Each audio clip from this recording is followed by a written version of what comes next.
Hi, everyone, and welcome to Politics Today. Well, as you might have seen in the media recently, there are so many pundits coming out. And when I say pundits, I'm talking about spiritual pundits, as the title of this broadcast suggests. There are many prophets and preachers and seers who are coming out and making predictions about the 2023 general election. It is important that we also address some of these things. First of all, let's start by saying that every authority is established by God. Scripture tells us in Romans chapter 13, verse 1 that he said, "Let everyone be subject to the governing authorities, for there is no authority except that which God has established."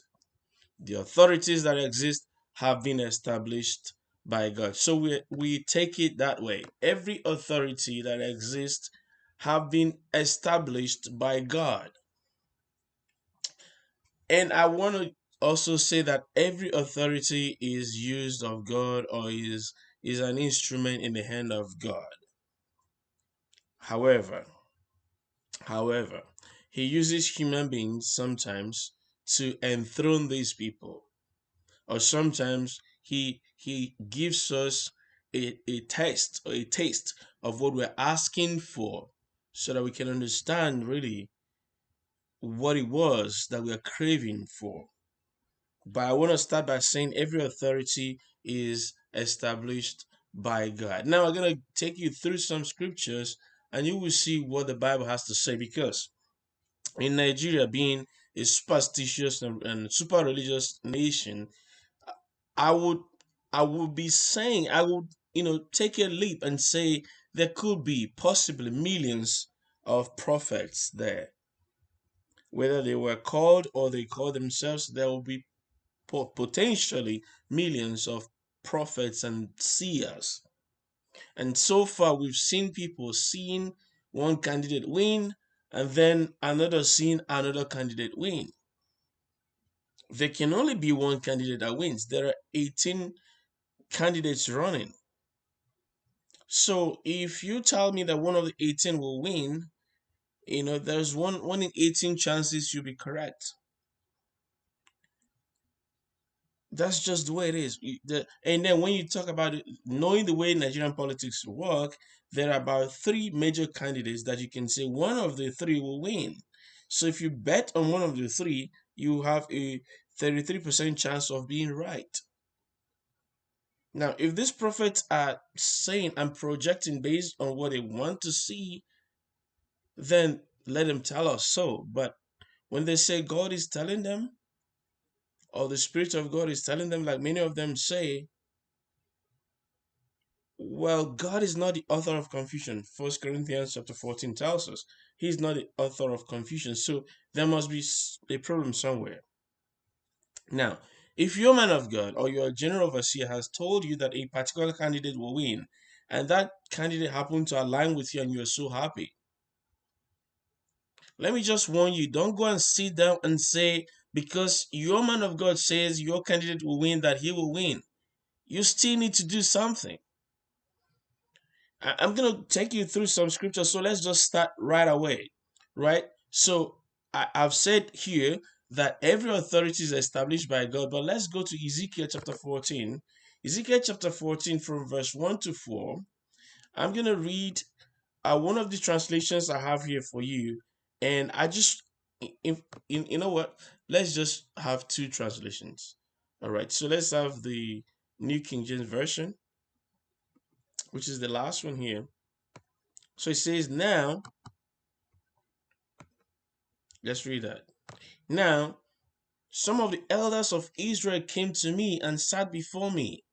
And the word of the Lord came to me, saying, this is Ezekiel saying. Then he quotes and he says, Son of man, these men have set up their idols in their hearts and put up before them that which causes them to stumble into iniquity. Shall I let myself be inquired of at all by them? Verse 4. Therefore,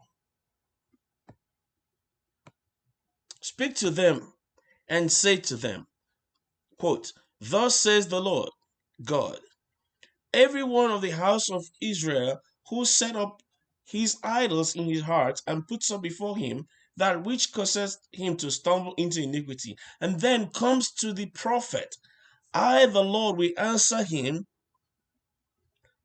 who comes according to the multitude of his idols. Let me just say this. God answers us many times according to our hearts.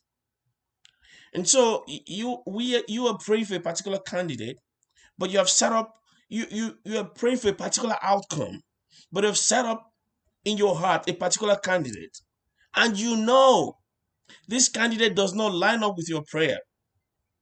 He says, the idol that you have set up in your heart, he will answer you according to that. So don't go there and pray for good governance. Don't go there and pray that there'll be end. Since I was born, there has always been, when I was a little boy, when Buhari was there first as the military head of state, there was always this story about one hardship or the other. There's the austerity, the what's it called? There's a lot of what's it called?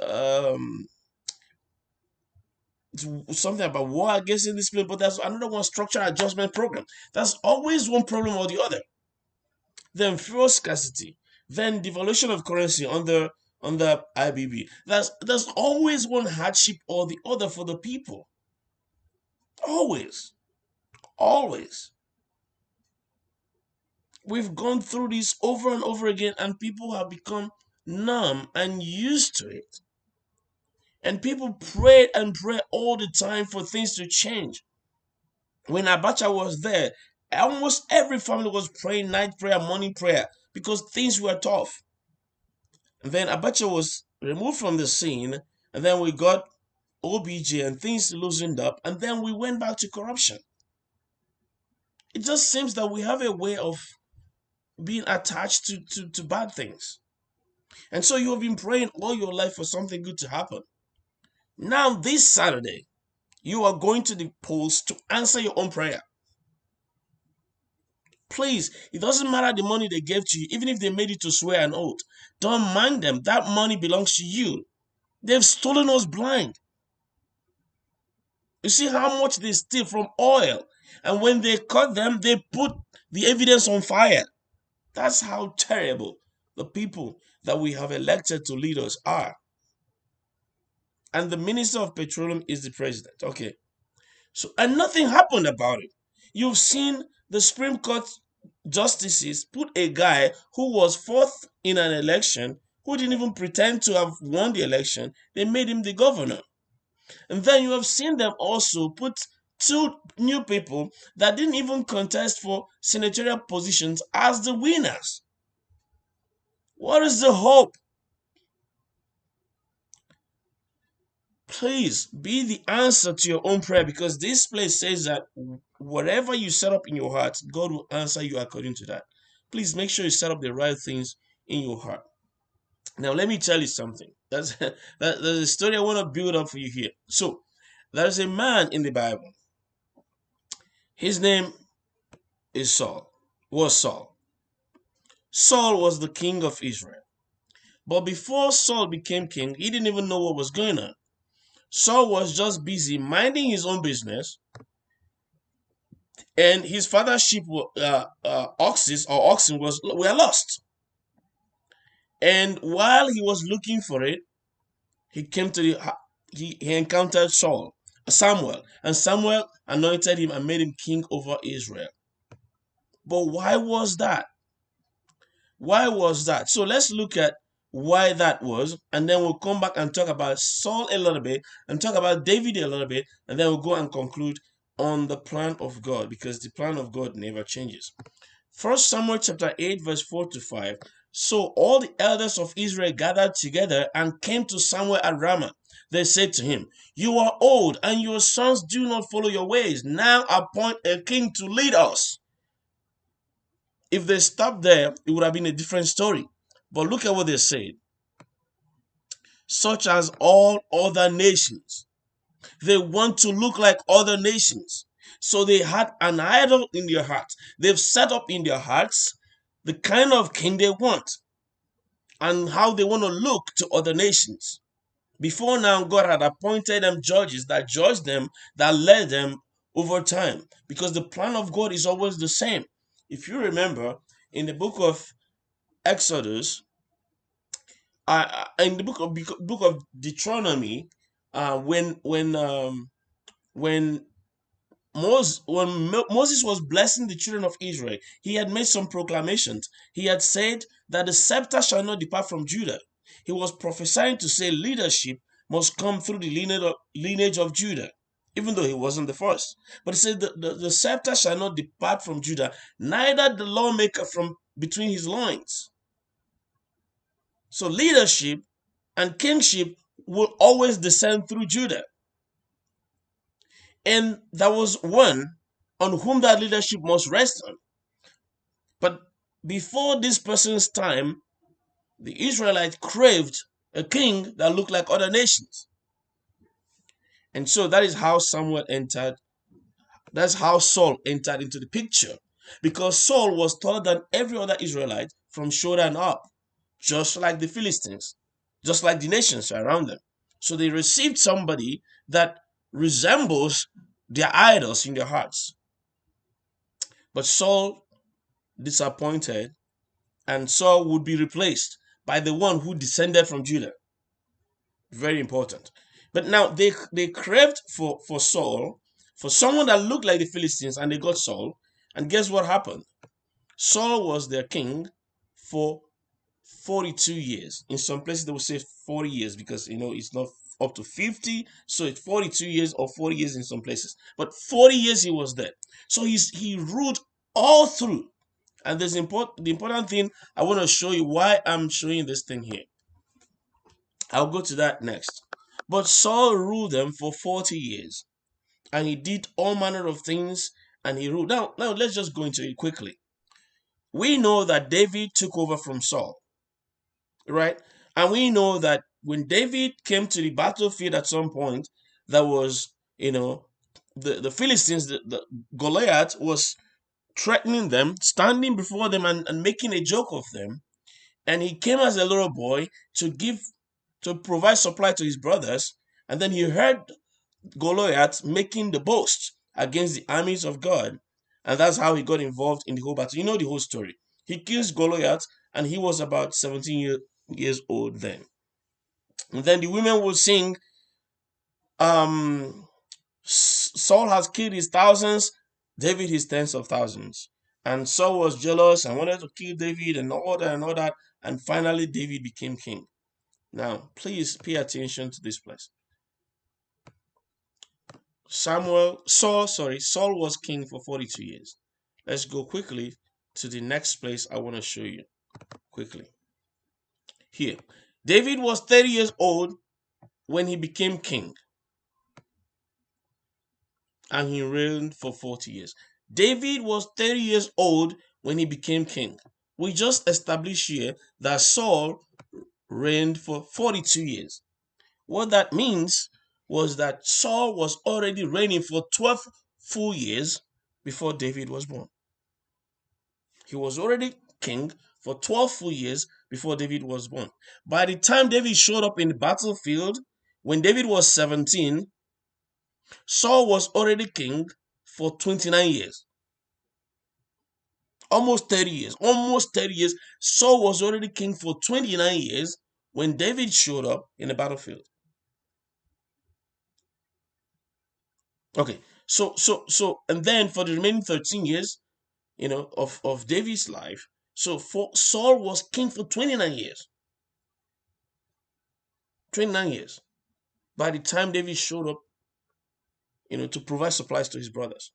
I'm saying this to say sometimes the person that would be king was not born, but the people wanted something. They did not have the patience to get what was being prepared for them. They got something that wasn't exactly what they thought it would be. And sometimes you see these things happen over and over and over again. If you go back to Genesis, when the whole world was created, that there was this idea of a relationship with God on a personal level. And then we introduced, there was a pause somewhere, and the law was introduced as a bridge. According to Galatians chapter 3, it was just a placeholder for some time. And then we were returned to the relationship, the covenant lifestyle. Similar thing happened with the Jews. They were receiving judges to lead them, to guide them, until the descendant of Judah, on whom the scepter will rest, was born. And of course, you know that Jesus descended from David, because that was the original plan. That was always the plan. That was always the plan. And so when David came, even it doesn't matter what his descendants did, because that was always the plan. And Jesus came through him, and that's how he's the King of Kings, and that settles forever. He was the one prophesied in the book of Deuteronomy by Moses, that the scepter shall not depart from Judah. And he says, unto Judah shall the guardian of his people be. So we know that. I'm saying all this to say, there is one that is supposed to lead us out of our mess. But we craved one in the order of Saul, and we received the present administration. And the killings, it seems like nothing. And all these prophets now coming out, when some pastors and Christians are being killed, not many of them spoke up. Because many of them, for whatever reason, let me not predict, but many of them decided to keep quiet and just, stay quiet and let it, fly under the radar. And now they're predicting and telling us how the outcome of this election will be. I am saying this to say, don't rely on what they have said, because they've said so many things. I want you to set up something in your heart and let it be an answer to your prayer all these years. And let your vote be in accordance with that. Answer your own prayer with your vote. Answer your own prayer with your vote. Go to the poll and put your thumbs on the person, or your finger, whatever, index finger or your ring finger or your little finger, whichever. Put it for the candidate that you want, that you believe in your heart of hearts will dig us out of the pit where we are in right now. You know why I'm saying this? Whatever God does will last forever. Ecclesiastes chapter 3 verse 14 says, I know that everything God does will endure forever. Nothing can be added to it. Nothing can be taken from it. God does it so that people will fear him. And this time around, he's going to do it through us. He's going to do it through our PVCs. So take your PVC and go and cast your vote. Make sure that you put your finger within that square or the rectangle that represents your party. In my case, I will advise you to put your finger in the place for Labour Party. You know why I'm saying this? I'm saying this because these gentlemen, Obi and Datti, seem to me to understand the question. It is important to me in this election cycle that whoever is going to be saddled with solving the problem understands the question. And if they do not understand the question, please, we cannot use a whole nation. We cannot use 200 million people to do what's it called, goodwill for somebody. We cannot saddle 200 million people on somebody to just say, well, some time ago he used to do this or do that, or he was nice, was a good boy sometime. No, we are in a very big mess right now, and we need somebody who understands the question. And then those that understand the question, we're going to saddle them with the responsibility to try to solve the problem. Okay, don't rely on what your men of God say. Rely on your own judgment. Who understands the problem? How do we move from where we are? How do we come out from this decay? I was just watching a video earlier today, and they were saying that, I think UAE or so, they will soon start producing wheat from a desert. I also watched a video several years ago. One Islamic cleric was talking about the Jews, and he said before the Zionists came back to the current land where they are, the whole place was like a desert, and they converted it to the Garden of Eden. Why is it that on the same earth, and what they are doing is not hidden? They use irrigation farming, they use greenhouse farming. Why is it that something that is so open and common is so hard for us to do? Why? In the words of Dr. Damages, who did this to us? Why would we just sit on our hands? And you see people who do not understand the problem, but just because they have wealth, we just accede everything to them. No, in this cycle, let's find people that understand the problem. Don't make this about tribe or your religion or neighborhood or what you're going to benefit as a person. Because this hardship is hitting everybody. The food scarcity is hitting everybody. The monetary policies is hitting everybody. Don't make this about when you use people that do not understand the problem and put them at the helm, what do you expect? So let's get it right this time around. Let's vote for human beings. Let's vote for Mama, Papa, Pekin. Just 3 people. Mama, Papa, Pekin. Let's vote for these people. Let's vote for these guys that understand the problem. Just the body language alone will change a lot of things. And then their ideas will be implemented. And we have to hold them accountable. Let's vote for people who want to be held accountable. Let's vote for people who want to obey the law. I read somewhere that Peter Obi was invited to provide evidence or proof of his tax payment for the past 6 years, and he came with evidence of 20 years. Can you beat that? Let's vote for people that obey the law. And he was invited by somebody who was supposed to be lower in the society, but he came and honored it all the way from Lagos. He could have sent somebody, but he came all the way to Lagos, from Lagos to Anambra State to answer. Let's vote for people that obey the law, that respect judicial system. Let's vote for these guys. Not people who will flaunt it. Not I don't want to mention anybody's name, but you know these guys. And if we don't know them, we shouldn't vote for them. This is crunch time. This is serious. We must take this serious because they kidnap everybody. The fuel scarcity affects everybody. Cost of living affects everybody. I mean, we can't just take it as business as usual.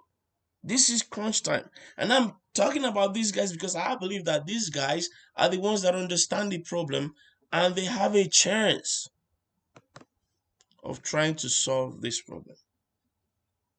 And we, all of us, must hold them accountable. I was reading something tweeted by P Square, and he was saying, if you think that we are campaigning for Obi because he is Igbo, bring Oji Kano and place him against Osinbajo and see if all of us will not line up behind Osinbajo. And this is the truth.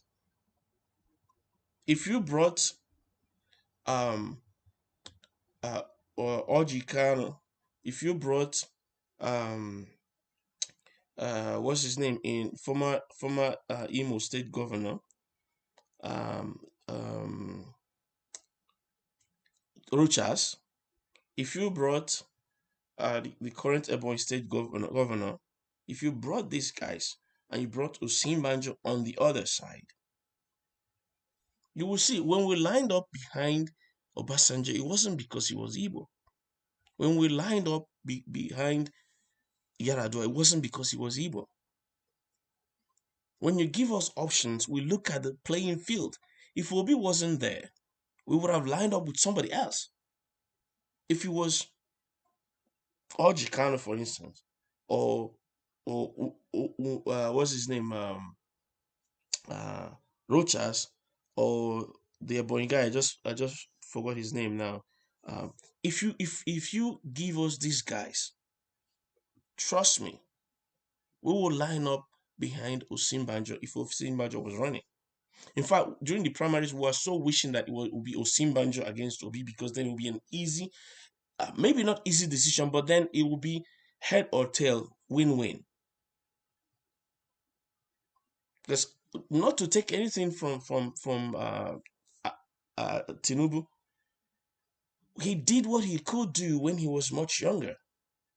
But now, when people have to tell him almost everything, whether it is F9 and then he will add F8 on his own, whether it is hula balu, but then you call blue blah and all that, and then they will try to put a spin on everything, things that are so clear,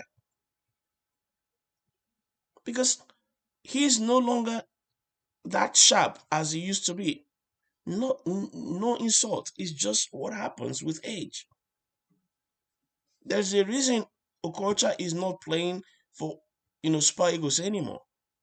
There's a reason Ronaldinho is not playing anymore. There's a reason Cristiano Ronaldo is now playing in a lower league. There's a reason. When you get to certain stage, you move over. There's a reason Mikel Obi is not playing for Super Eagles right now. There's a reason. We used to, have Amokachi, and the rest of them. That's the reason they're no longer playing for the Super Eagles. You get to a stage, you move over. That's just the way it is. That's just the cycle of life. The cycle of life. And then you become an elder statesman. You can advise the younger ones. You can live your dreams through them and tell them stories that will inspire them to build a better nation. This is not to just put a check mark you've been president. No, we suffer so much in the hands of Buhari, and we can't continue the same. And as for Atiku, I just thought that the principle of respecting agreements is against him. There was an agreement that there will be a rotation. In 15, he insisted is the turn of the north, and so he left PDP and went to APC. In 19, they insisted also it is still the turn of the north, and then the guys in PDP let him run. Nobody from the south came out, even though they thought they were qualified, but they let him still run. The Obis and the rest of them, they let him run. And now, after the North has completed 8 years and is the son of the South, he found a way to connive with what's his name, his running mate, who was the one that issued a communique that says that the presidency must come from the southern, extraction. He connived with him to be his running mate and to throw the whole thing open. So that principle, not respecting, I just have problem with that. Somebody who doesn't respect agreements, I have problem with that. So I'm not going to talk much about him apart from that. He doesn't respect that agreement, so we should just get out of the window right away. So it is the southern part of the nation has to produce the next president, and that's why it's between these two guys, as far as I'm concerned, and maybe Showore as well. So in that sense, I'm pitching my tent with Obi. You can pitch your tent with anybody, but don't just sit there and say your man of God said your candidate is going to win. Come out and vote. It doesn't matter who you vote for, just come out and vote. But I would advise you to vote for somebody who understands the problem, who says, I will negotiate with every agitator. And then after that, we'll take a decisive decision. Because there has to be one person in charge. Not the president will say something, a governor will counter it. And the Supreme Court will just pull something, something, rabbit out of the hat. I'd never seen this before. So, anyways, again, I know this is a sober broadcast, and I just meant it to be, straight to the point. Enough of politics. Even if it's one or two persons that are going to listen to this, I know it is too long, but whoever is listening to this, please make sure that you share. Make sure that you talk to somebody. Let them make a decision that is based on facts, that is based on the answer to their own prayer. If they were given the authority with a PVC to answer to their own prayer, what would that answer be? Again, this is yours truly, number one unofficial spokesperson of the Obi-Datti campaign. Like, share, subscribe, and